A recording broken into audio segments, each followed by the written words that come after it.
The call came at night, the kind of hour when silence should hold the house still.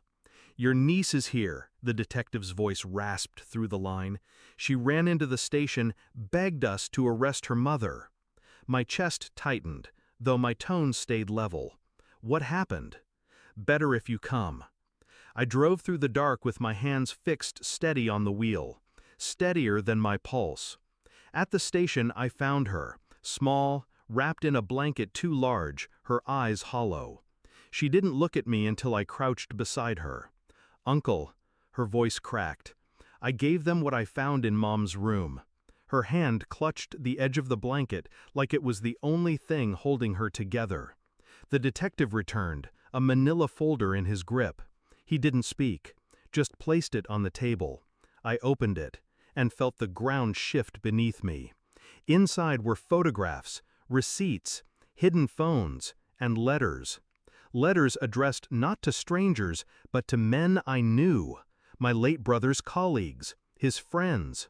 Her mother, my sister-in-law, was not grieving his death as we thought. She had been living a second life beneath the same roof. One page stuck to me, a confession written like a diary, cold, methodical, how she'd siphoned his accounts, how she laughed when he suspected nothing, how she told her lover she wished my brother would finally get himself killed at work so they could be free. He did die, a car crash, convenient, too convenient.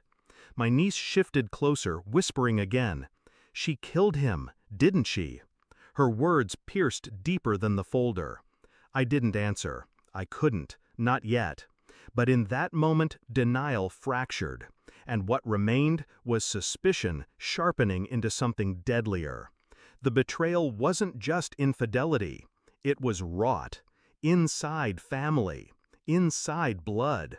I didn't confront her. Not that night. Not when the evidence sat raw in my hands.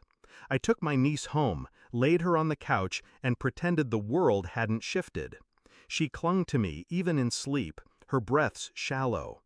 And I thought of my brother, his laugh, his loyalty, the man who never saw the knife pressed against his back until it slid between his ribs. I began my work in silence.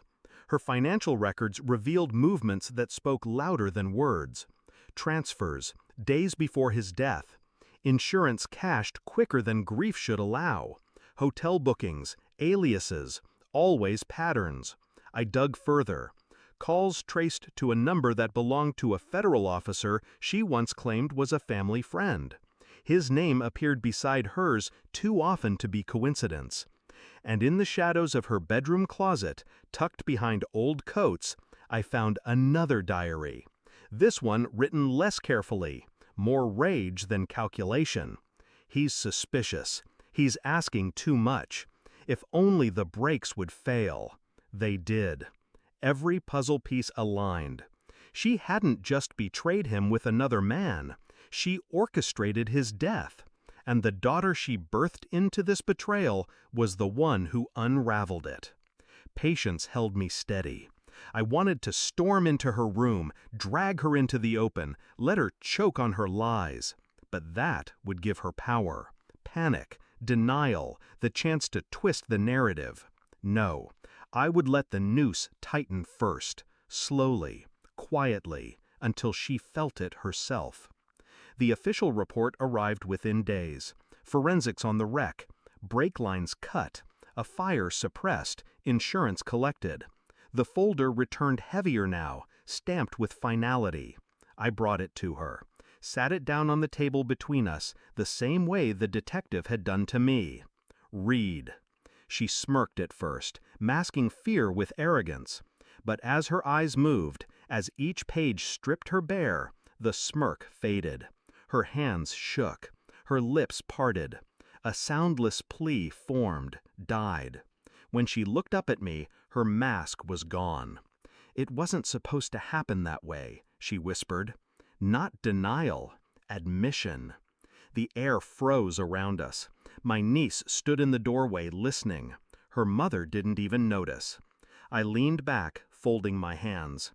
"You killed him." and you would have buried her in your lies too. Her breath came sharp. Please, you don't understand. I understand perfectly. I pulled my phone from my pocket and slid it across the table. A red light blinked. Recording. Every word preserved. Her face collapsed in terror.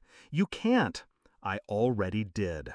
Files sent to the detectives, to her family, to the agency that once protected her. She reached for me then, desperation clawing. Think of her, think of my daughter. I stood, cold. I am. Her scream followed me down the hall, raw and broken. My niece clutched my sleeve as I passed, her eyes wide, trembling. You're safe now, I told her, and for once it wasn't a lie. The house was silent when the police came. They carried her out, wrists bound, eyes wild. She didn't look at me, though I knew she wanted to. She wanted to beg, to twist, to claw for control. But control was gone. I stood with my niece at the window, watching the car pull away. Her hand fit small inside mine.